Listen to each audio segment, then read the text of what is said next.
It's a special day, everybody. It's a special day here on Scoreboard. Before we jump into the show, we just wanted to wish all of our incredible coaches a happy National Coaches Day. We have Mr. Peter Wagner here as well, our athletic director.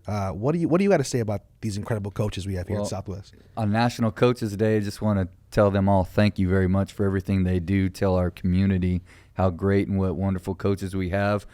I know we don't always agree, we always agree, but they are out to really help your kids become even great adults, and for all of the extra time they put in, for all of the extra sacrifice, the sleepless nights, and the just being out there and really working and sweating and bleeding with your kids and trying to get them to be the greatest they can be and win as many games and be as successful as they can be. We want to really give them a shout out and say a big thank you for everything on this day.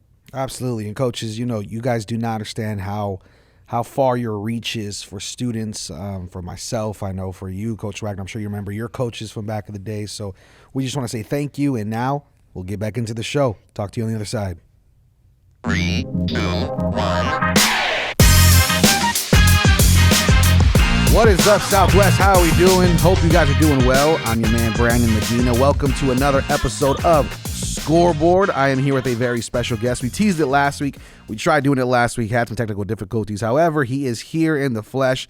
The one, the only, your athletic director, Mr. Peter Wagner. How are we doing, sir? How you doing? I'm doing great. Awesome. Listen, man, lots going on this week specifically. I'm actually glad we kind of waited a week to do this because we have a lot of information to talk not only about homecoming for Legacy. We talked homecoming last week on the show and the fallout of that for Southwest. However, homecoming is now at Legacy this week. You have water polo with some high stakes going into things. And then also you have the quote-unquote Fire and Arbor tennis going on. You have volleyball picking up in full speed. Lots to get into.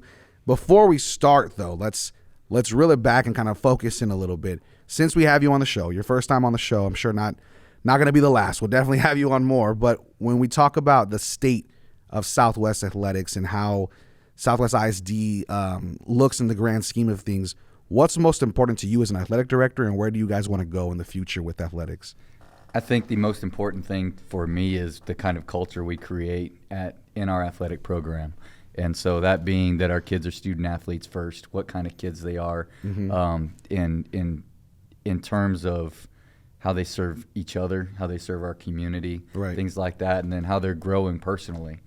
Just that inner coach of them, how they become, and because you have to be a great person, you have to start inside. Yeah. And so that's really what we're trying to do as coaches. Is our mission is to coach their inner coach, and what they do in what happens to them, their thoughts, those things determine what they choose to do, and hopefully what they choose to do is something that serves others, that serves their teams, and then in turn a group of individuals and teams that we can be proud of as a community.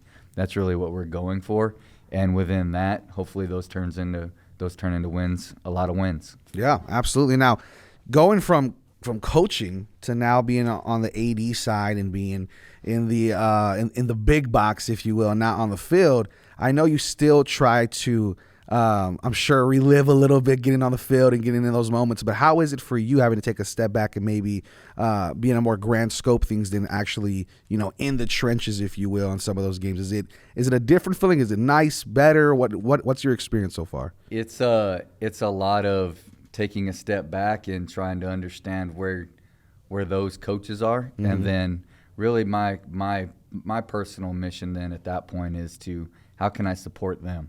How can I help them to bring their vision of what they want to do with those programs to life? Right. And what can I do to help them to do that? How can I best serve them so that they can serve our kids best? Absolutely. Okay, so let's run it now. Now that we've talked about where we are, let's talk about a little bit about where we're going, because one huge thing that Southwest ISD now has introduced, of course, this year is the Southwest ISD Aquatic Center.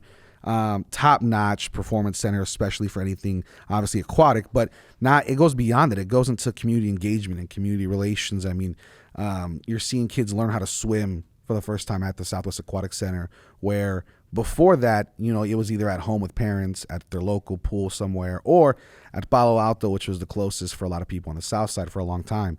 And so now you have this community engagement and stuff, but you also are introducing new athletics that this Southside has never seen. Some have maybe never heard of or don't know the rules of, and it's extremely engaging. So run me through a little bit about the offerings for students athletically at Southwest ISD's Aquatic Center. So I think the neatest thing about the Aquatic Center is all the opportunities that we have, the potential of it. Yeah. If that makes sense. We're just scratching the surface. Right now, we'll run close to anywhere between on a night where we host water polo games, we'll run anywhere between 400 and 600 kids through there in a day. And that starts with practice, swim and water polo practice in the morning, about 7 o'clock in the morning for our high schools. Turns into right now our fourth graders. Every fourth grader in SWISD will get a week of swimming lessons, followed by every second grader in SWISD will get a week of swimming lessons with our high school coaches. Wow. Things like that. That turns into our middle school kids all have the option of coming and being a part of our middle school swim program, which we're still building skills that eventually that'll turn into a true middle school competitive swim program. One of only about 3 or 4 in the state of Texas that is doing that for our kids free of charge. They get to be a part of the club, 6th, 7th, and 8th graders, things like that. And then after that, we have our club practice. And so every kid in Southwest ISD can join our aquatics club, the Southwest Aquatics team, SWAT, and they can participate with our club coach for an hour and a half every night for $25 a month, and so we do that until about 8 o'clock at night. So we open about 7 and we close about 8:30. Wow. Every night. Man, So we got a lot more programs as we go through that we're excited about getting going, but we got to take care of our kids first and get those things going, and then we'll add as we go. Yeah, absolutely. And I know one thing we have added that we haven't been able to talk about, and I was waiting to kind of get you on the show before going into depth about it, is water polo. So water polo is a sport that I'd say maybe 65 to 70% are mostly familiar with, especially from watching the Summer Olympics and stuff like that. It's a huge event, but an event that not many, I think similar to almost wrestling, if you will, where the South Side maybe doesn't see it. It's more of a North Side thing, or more in the North Texas and stuff. You're not going to see it much on the South, but we've introduced water polo. I feel like it's not dramatic to say it's been a game changer for exposure-wise for Southwest student athletes, and it's a tough game, man. I mean, if you go to some of those games, it's a grinded-out game. You got to have some really, really solid conditioning to be on that water polo team. Let's talk about the state of that and where we are. I know there were some big games. If you want to go into depth a little bit about a few of those this week, and then what's next for that water polo team moving forward. So water polo. I don't know all of the rules. But we're learning as we go. I know we got some great coaches that are teaching our kids. I guess the best way to explain water polo, it's like if you remember the movie Basketball, where it was like baseball and basketball all the same thing. It's kind of like soccer meets basketball meets a little bit of football, in that you got goals, the soccer type style to a certain degree, but it's a lot faster. So it's like basketball, and they score a lot more than in soccer, and then but you can get right up on people, and I mean there's dunking sometimes, and people getting their legs grabbed as they swim and all kinds of stuff. So it gets a little physical as well. So it's really neat to watch. Our two schools are two of 134 schools in the state of Texas playing right now.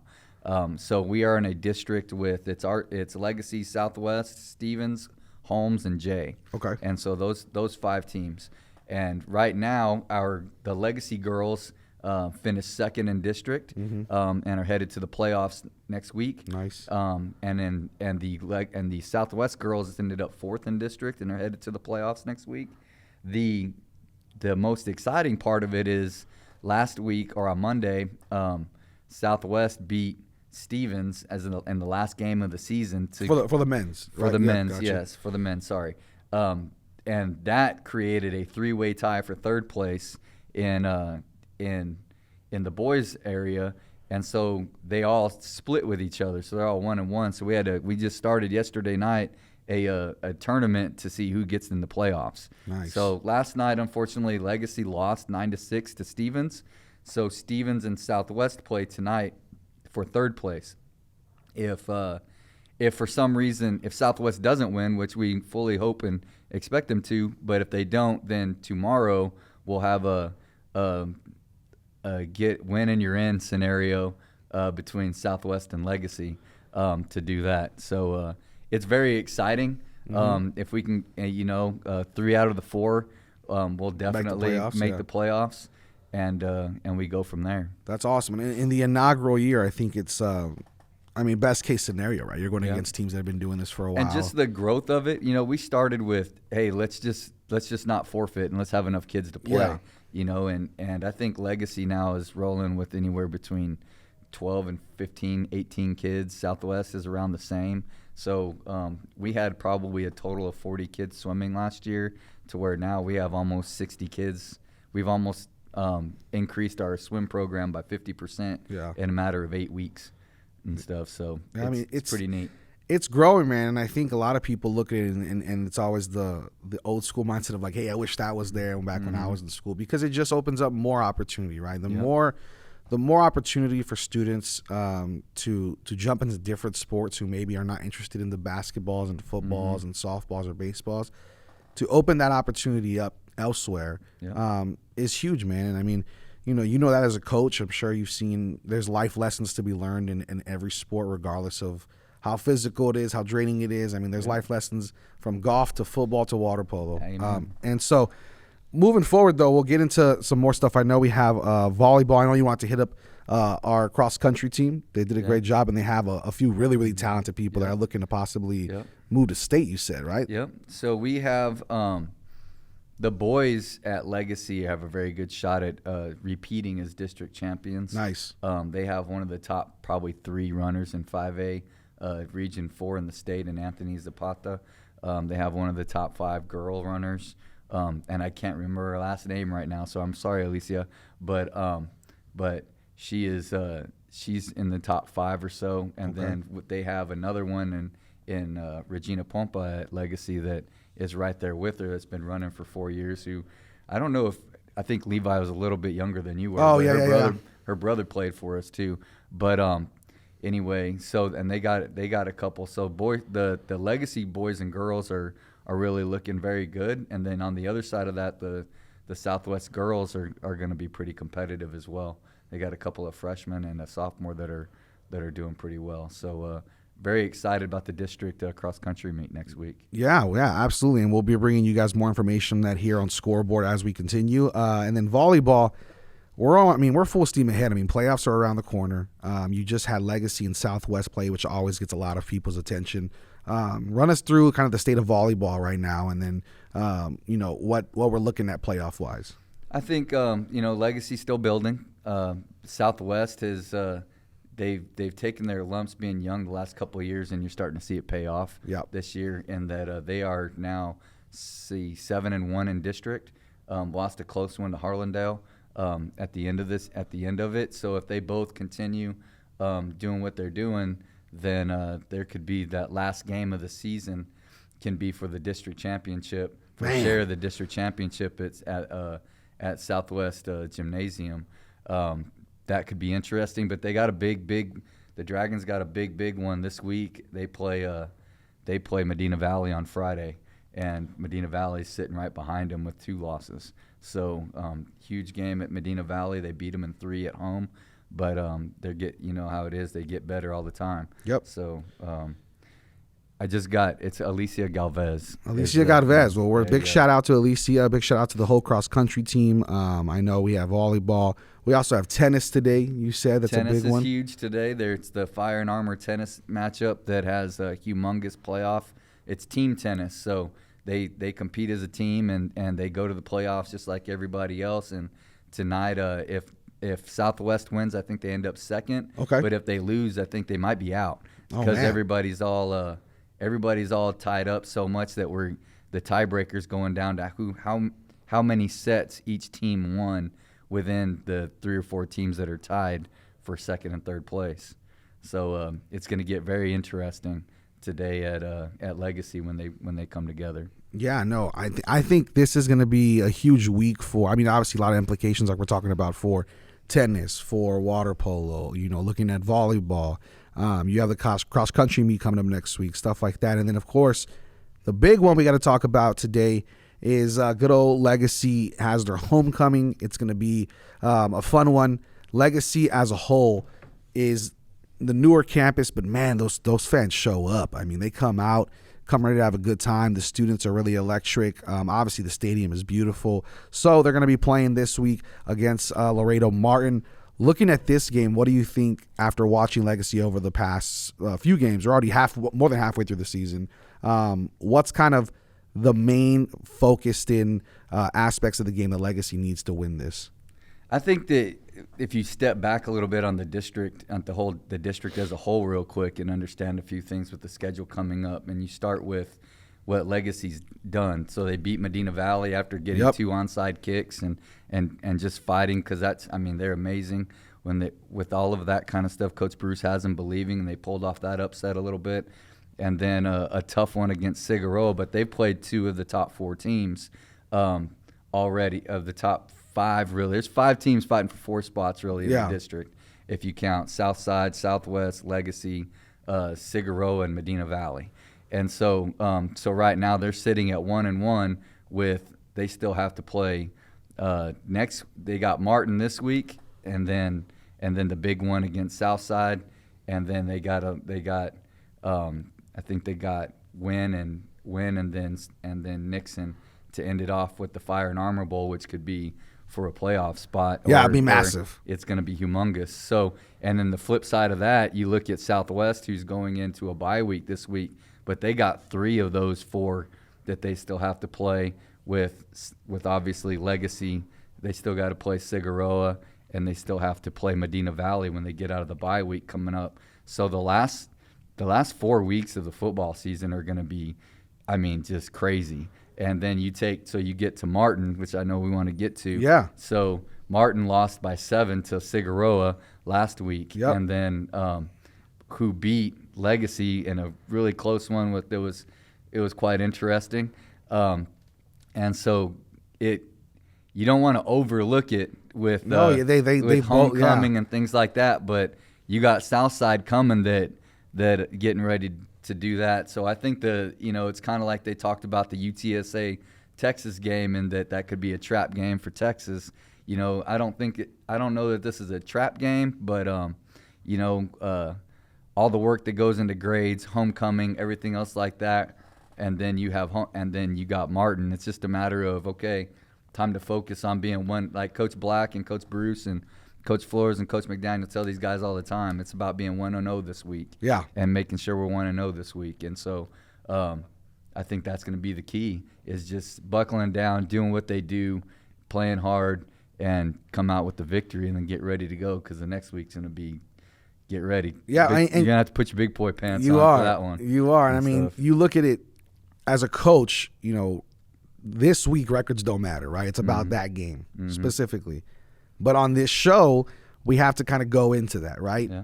Martin, like you said, it could be a possible. Martin is 0-6. So there's no win on there. They were extremely competitive with Figueroa. You could make the case, hey, they're figuring it out against a team who's undefeated, who beat Legacy, who's, I believe, second in district, but they're undefeated regardless. It's a dangerous game, but I look at it. The past games, Medina Valley, which Legacy battled out and scratched and clawed their way to a win. Martin got shut out 38-0, right? Medina Valley's known for doing stuff like that. They're a very good team. Then at South San, they lost 34-25, lost to Figueroa 38-21. The past 2 games, they've scored more than the previous 4 before that. So they're starting to catch the groove on offense, at least. Still giving up a lot of points. But, you look at it, as it stands on paper, the scoring averages, Martin's only scoring about 10 points a game because of how low their first 4 were, right, on average. Whereas Legacy's scoring about 23. I think every single statistical category, Legacy has the advantage. But like you said, man, you don't want to give up the facade of this is just an easy kind of bye week game for the guys to have fun. Like, it's homecoming, But if you lose this game, the schedule doesn't get any easier moving forward too, for Legacy at least. And so Fabian Ramos, who's been a huge player for the Legacy Titans, is going to be relied on a lot, because after this game you got Southside, and Southside's going to be no joke too. And so Fabian Ramos, we're looking forward to seeing what he can do. I think he's averaging about 283 yards per game, total yards. The dude can pass, the dude can run, very much a dual threat quarterback. So we'll see, man. What is your guess for a final score for this one with Legacy and Martin? Well, I remember, Coach Elliott and I never liked to schedule big games out of a bye week just because of rust and just. I don't know about that, Coach, because you were giving us East Central and Steel back in the day. There's some things you just don't have control over. Those are what rough. I mean? So I think the cards rolled well for Legacy in that they come out of the bye week ready to go. Yep. Now, Coach Franco may argue that because they get to come out of the bye week and play Medina Valley right off the bat. Yeah. So you come out a little fresh, but. I think a score, man, once they get their ground game going, running their inside zone, doing some things at Legacy, and they get a few stops or a few turnovers, it could get, it can get messy like it did against South San real quick. Yeah, they got away with it. I would say I'm looking at somewhere around probably a 41, 42, 45 to maybe a late score for Martin when we get some other guys in there and stuff like that. So maybe I'm going 42, let's say 7. Oh, man. So you're looking like for that. like a big homecoming, celebrating a lot of touchdowns. I might change my mind on that, but yeah, Listen, we'll see. I mean, I expect a victory. Okay. I know that. You heard it here first, folks. The athletic director expects a victory. I think that they're ready to go, and I think they know this is every game's a big game. I'm telling you, I listen to Coach Black and Coach Bruce and Coach Flores and Coach McDaniel tell them every week it's about being 1-0. Yep. It's about being 1-0. You know what I mean? And they really don't care about that score. You know what I mean? And they're probably mad at me for saying it's going to be that big. I'm just saying, Coach Bruce. It's already been established. You need 42 this week or more. No, you just need to score more than the other team. That's what it is, yeah. I used to coach Tarvin. If you don't let them score, then we're not going to lose. Yeah. So, it'll be fun to watch. And I think they're going to be excited about getting back on the field after 2 weeks off. So, yeah. You know what I mean? Get your popcorn ready. Get your nachos ready. We're expecting a big one for Legacy. This is going to be a huge game. Now, don't forget, though, athletic director Peter Wagner just brought it up. I want to just establish this again. You don't want to get too overconfident with the team who just had a very competitive game with your most competitive game with Cigaroa. So both you guys are coming off of that. Like I said, just to reiterate, they've scored more points by like 30 points in the last 2 games than the previous 4. They're figuring it out. The defense needs to absolutely be aware of that and needs to understand what's happening. Now, you brought up Coach Franco. Before we get off of the show, I do want to give massive respect. Obviously, the big Texas football magazine is Dan Campbell's. Dan Campbell did give him the Inspirational Coach of the Week. Dan Campbell coached for the Detroit Lions. Yeah. Dave Campbell is Dave Campbell, sorry. I said Dan. Yeah, you're right. Dan Campbell's the current coach, right? But if Dan Campbell said he got the Spirit Award, he'd probably be excited about that too. Yeah, Dan Campbell's the man. Yeah, but Dave Campbell did give Coach Franco the Inspirational Coach of the Week. How does that – do you know how that came about? Was that like a – I have no idea how they choose that or anything else like that. But that's awesome, man. Well-deserved and – very happy he's with us and coaches our kids. Yeah, absolutely. He's a humble guy and he's really, really good. He's a great guy to talk with about football. I mean, both coaches, from Franco to Bruce, just live and breathe football, and they're very much one of those coaches that, like you back in the day, really want to create a foundation for kids beyond football. And that's what I was going to say. They love football, but they love our kids more than anything for else. Sure. And so, I mean, football is just the vehicle or the tool that they use to really connect with our kids and help them teach them how to build a good life. Yeah, absolutely. That's what it's all about here at Southwest ISD with our athletics. I mean, not everybody gets to go play D1, D2, D3, but the moments you have here and the moments you have with that camaraderie last forever. And so We wish Southwest Legacy good luck on homecoming. We'll talk about that next week, about the fallout. Big good luck to our Southwest and Southwest Legacy water polo teams when it comes to moving forward in playoffs. Obviously, we want to show our support for all of our cross-country teams at the meets next week, and then, of course, volleyball and tennis as well. So lots going on here at Southwest ISD. It is probably, would you agree, the most exciting time to be a part of this district athletics-wise, just because of the huge scope of how much athletics there is to go see and go be a part of. Yeah, it's kind of coming towards that. You know, I watch Red Zone every week, and they call it the witching hour, and this is kind of the witching hour of the fall sports. We get it again in February with the winter sports, and we get it again in April, mid-April, early April with the spring sports. So, yeah, it's that time of year where we get to really start looking at playoffs and start looking at people seeing the results of their hard work. Yep, absolutely. Now, before you go, I got to ask, man, last question of the day, and it's a big one. For the next 2 minutes or so, Fire and Armor is around the corner. So if you don't know, if you're new to the podcast, if you're new to the show, you're new to the district, whatever the case, the Fire and Armor Bowl is the premier game for the community of Southwest ISD, where it is Southwest Legacy versus Southwest High School. Both high schools going at it. You have the Dragons versus the Titans, Fire and Armor Bowl. We have a fan fest that goes with it. We have our Trial of Champions. That's a fun event for all the students and staff and faculty. Looking at this as big as it is, how important is this? Because you mentioned it could come down to a possible district spot or winning district if things go the way they're supposed to. So take out the district, take out the records, take out all of that stuff, and just go to the Fire and Armor Bowl and just the very short history of it. And Southwest comes out and goes up, I think, 42-0, 42-7 the first year. And that was the last time we played at Legacy. Yeah. You know, the year after that. Oh, it was Alamo Domes, right? The year after that, it was the Titans came in and beat the Dragons in overtime. Down in the hole, and then the next year was in the Alamo Dome, another crazy game that came down to the last 34 seconds, and then last year was just a brawl, you know what I mean, just a knockdown. It was a grinded out game, and another close game, and so the Titans are really 3-1 in this bad boy, and so you know I was talking to my wife about that.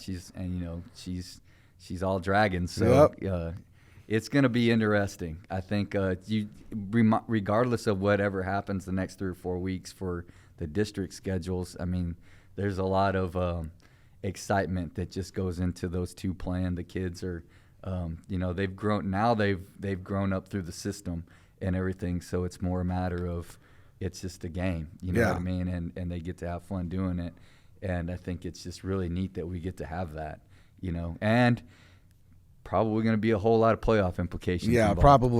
probably. And I know, you know, Legacy's, man, they turned it up over the past few years. They've really, really been a good squad. And Southwest, going back to the scene of the crime, right? The first game where they were able to run away with it. Well, and then they're going for number 17 in a row, too, to make the playoffs. So lots of implications then. Yeah. Now, just a follow-up on that, because I know we keep saying last question, but a follow-up on that is just, how do you as an athletic director, I know the grand scheme is we don't want this to be a rivalry, just a fun competition.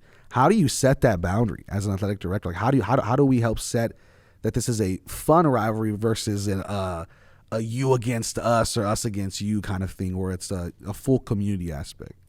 Well, I think it starts with Dr. Verstuff. Yeah. You know, he's made it very clear that this is that we're all one family. And everything, and then as an athletic director, I remember, you know, there was Coach Elliott had a speech once. It was like, "Whoa, slow your roll there, buddy," and stuff, and we got that kind of figured out a little bit a long time ago. But did he just go off about it was one the of regular those, Elliott speech? Yeah, it was regular Elliott speech. You know what I mean? But you know, some people don't even know what we're talking about. Yeah. But anyway. Coach Bruce and Coach Franco are good friends of mine, obviously, very good friends of mine. But they work well together. When the other needs something, we take care of each other. We're a family, and when they're going to be aiming and preparing to beat each other, but they're also going to be ready to help each other in the next week when the playoffs come around. Yeah. And so that's the biggest thing, is how we lead and the example that we set. And so I try to do that, and I know our coaches do a good job of that. And then the byproduct of that is our kids, for the most part, even in the emotional times, get it figured out, and we do that too. Yep. Well, Fire and Armor is going to be November 4th. Like I said, Fan Fest that week. It is Halloween week after that Monday's Halloween. So post-Halloween, Fire and Armor, still a very spooky season indeed, and with spooky implications for playoffs. Southwest Dragons and the Southwest Legacy Titans going to be going at that one. However, this week it's all about Legacy versus Laredo Martin. Again, that's going to be Friday on October the 7th. You do not want to miss that one. That's going to be a huge one for Southwest Legacy's homecoming. Thank you so much, Mr. Wagner, for jumping on. We appreciate it. Like I said, won't be the first, won't be the last, or is the first, but won't be the last. And we got to get Franco and Bruce in here for a Fire and Armor special for sure. Absolutely. All four of us need to go ahead and chop it up and figure out how we can establish some friendly competition for sure. But until then, at least you've already established that Coach Bruce needs to put up, 42, 45 on Friday night. But aside from that, this is Scoreboard. Thank you guys for tuning in. I'm Brandon Medina. For Coach Wagner, Athletic Director, Mr. Peter Wagner, and myself, we'll talk to you next time. We are Southwest. Thanks, Brandon.